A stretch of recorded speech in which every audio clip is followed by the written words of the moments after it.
The movie begins with a scene in San Francisco where a man passionately addresses the public, inviting them to join his daring mission that will take them all the way to Shanghai. He offers twice the wages for work, but hearing this, a man comes forward and warns everyone that traveling there is dangerous. He calls another man named Billy, who tells everyone about the monster in the sea and that whoever goes there doesn't return. So the reward and bonus don't matter, as they won't be able to collect it. Suddenly, a man named Ned shows up and makes fun of Billy for spreading rumors among the people. This leads to a brawl, which the police resolve. Professor Aronnax and his assistant Conseil wanted to travel to Saigon, learn that their ship is unavailable now as many other passengers are not ready to go there after hearing the rumors. Aronnax is sad to learn this and decides to leave the office. As he goes out, several reporters gather around him asking him about the monster and its appearance. Aronnax doesn't provide them with any clear response. However, he tells them that something is destroying the ships in the ocean. As he speaks, the reporters draw a fake sketch of the monster, and Conseil asks them not to misquote Aronnax. The next morning, Aronnax and Conseil are frustrated to see the newspaper with a fake imaginary drawing of the monster on the front page where it has been written that this is the physical description of the monster, according to Aronnax. Later, a government officer from the U.S. Navy meets Aronnax after reading the newspaper and asks him to join the government on a mission to the Pacific Ocean to investigate if a monster exists there. Aronnax, curious to learn, accepts the offer, and soon he, along with his assistant, boards the U.S. Navy frigate heading toward the Pacific Ocean. In this crew, some government workers, a captain from the Navy, Aronnax, Conseil, and harpooner Ned Land are included. After months of investigation, the Navy captain concludes that no monster exists in the sea, and now they are heading back. Aronnax disagrees, saying they should give it more time, but the captain insists on not wasting more time. The same night, the crew sees a ship far away getting destroyed after a blast. They are shocked to see a giant monster with green light inside heading toward their ship, and they prepare to attack in response. Ned throws a spear, but it's useless before the giant monster. It eventually hits their ship, causing Ned to fall into the ocean along with Aronnax. Conseil, as a loyal assistant, jumps into the ocean to save Aronnax. He eventually finds Aronnax and asks for help from the crew. However, the crew selfishly leaves them in the ocean and heads back to the shore, ignoring their cries. Aronnax and Conseil begin swimming and eventually see a huge construction. Aronnax suggests going there to save their lives. As they both arrive, they discover that it's a huge submarine, and it's the same submarine that attacked their ship earlier. So there's no monster in the ocean, it was just an incredible human invention. Aronnax enters the submarine, roaming around, while Ned joins Conseil with a small boat. While searching, Aronnax discovers a room with beautiful furniture inside. As Conseil finds him, Aronnax sees through the window outside. He is confused to see a funeral ceremony going on at the ocean's depth.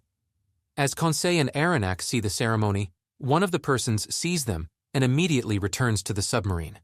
This startles Aronnax and Conseil, and they try to run away with Ned on the boat. However, their opponents eventually catch them and bring them inside the submarine again.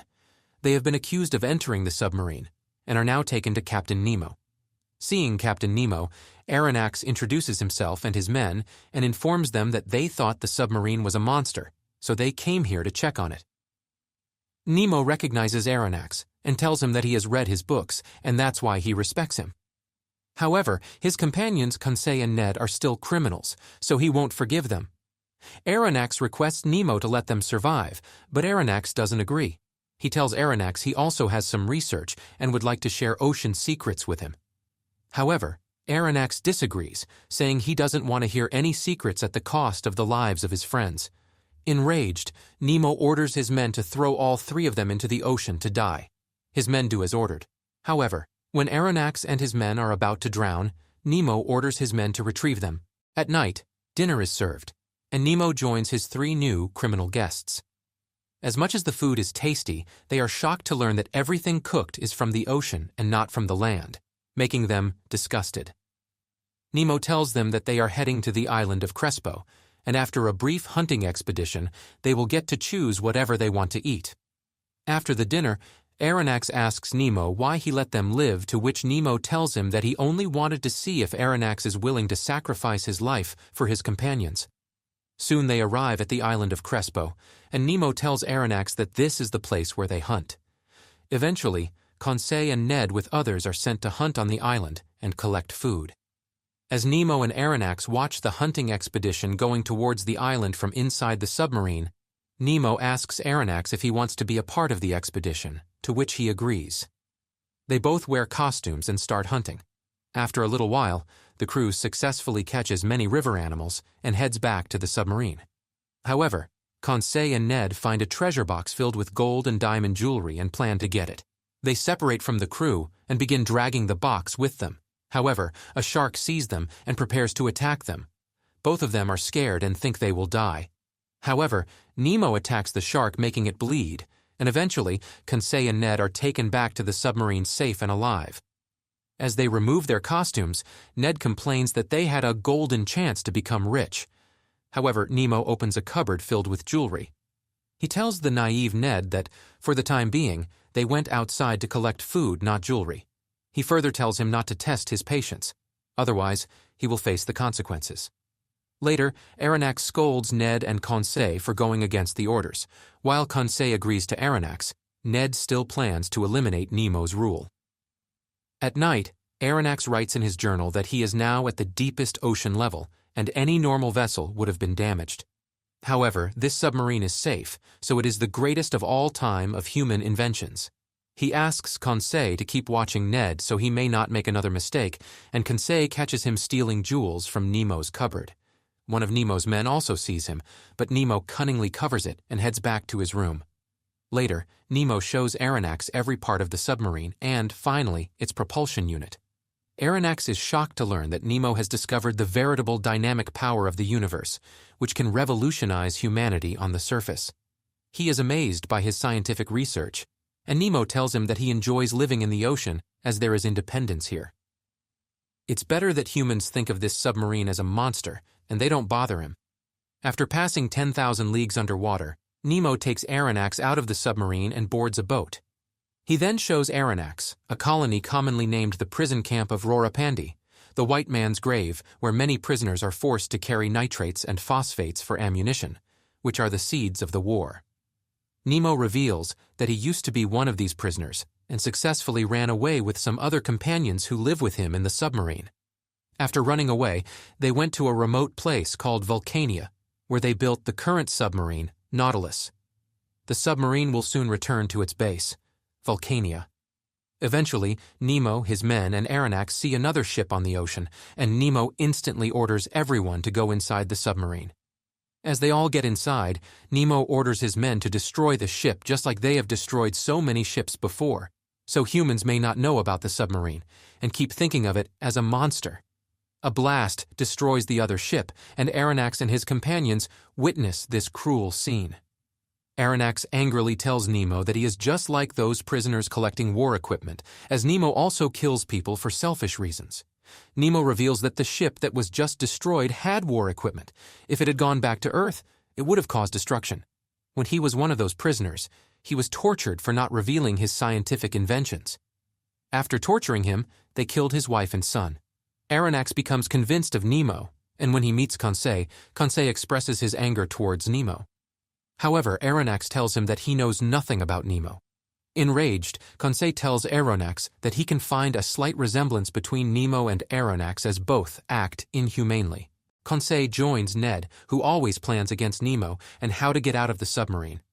Conseil tells Ned that he read in Aronnax's journal that they are heading to Vulcania, making him excited.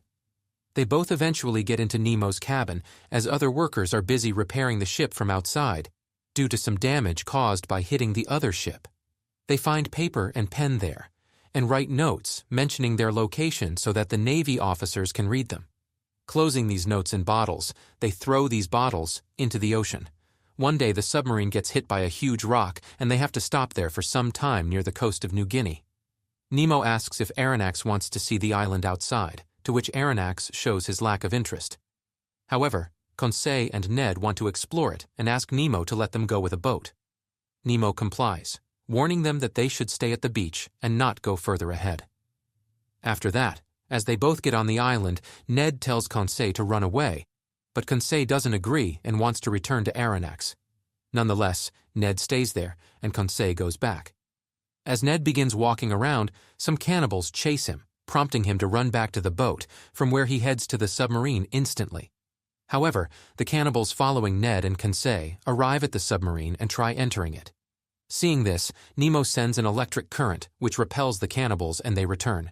For disobeying the orders, Ned is now imprisoned in a room. Later, a Navy frigate learns about the submarine's location through the bottles thrown by Ned, and they begin attacking the submarine. To flee the attack, Nemo gets away with his submarine far away. However, a giant squid sees the submarine and gets attached to it. Nemo and his men try hard to fight the squid, but they are too weak in front of the creature, and the squid eventually catches Nemo with one of its tentacles. To help Nemo, Ned escapes his captivity and throws a spear at the squid, causing Nemo to flee from its tentacle, and they instantly come back into the submarine. Nemo is thankful to Ned for saving his life. As the submarine approaches Vulcania, Nemo discovers that warships and Navy soldiers have surrounded the island. Nemo orders his men to enter the island through an underwater passage. As they get to the island, Nemo quickly sets off a time bomb to destroy any evidence of his discoveries. But as he returns to the submarine, he gets shot and badly hurt. Nemo drives Nautilus to a safe distance from Vulcania and announces that he would sink the submarine. Loyal to the end, his crew decides to join him in death. Meanwhile, Aronnax, Conseil, and Ned are kept in their rooms. Ned manages to escape, and Nemo dies while looking at the ocean. Meanwhile, Aronnax tries to get his journal, but there is no time, so Ned knocks him out to save him and carries him out of the submarine. On a small boat, the three friends and Nemo's pet sea lion flee, and they watch Vulcania explode with the bomb blast. Ned apologizes to Aronnax for hitting him, but Aronnax realizes that losing his journal didn't matter as he is alive now. As the submarine sinks, Nemo's last words echo in Aronnax's mind. There is hope for the future, and when the world is ready for a new and better life, all this will someday come to pass, in God's good time.